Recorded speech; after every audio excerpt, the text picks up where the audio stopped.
खुर सारे मिट्टी से भरे हुए हैं, इसकी वजह से इसको लंगड़ापन हो गया।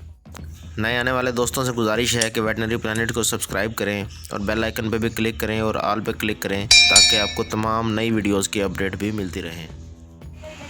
अस्सलाम वालेकुम फार्मर्स दोस्तों, आज हम इस पेशेंट के पास मौजूद हैं। इसका खाना पीना ठीक है, इसका सिर्फ नीचे खड़े होने की जगह गंदी है। ये देख सकते हैं आपके कितनी गारा वाली जगह है जिस पे ये खड़ी होती है और इसके खुर सारे मिट्टी से भरे हुए हैं, इसकी वजह से इसको लंगड़ापन हो गया और इसके खुर भी थोड़े से बड़े हुए हैं। तो अभी हम इसको ट्रीटमेंट देंगे। वो ट्रीटमेंट आपसे मैं स्लाइड शो बनाकर लास्ट में शेयर करता हूँ। उम्मीद करता हूँ कि वीडियो आपको पसंद आई होगी। अल्लाह हाफिज़।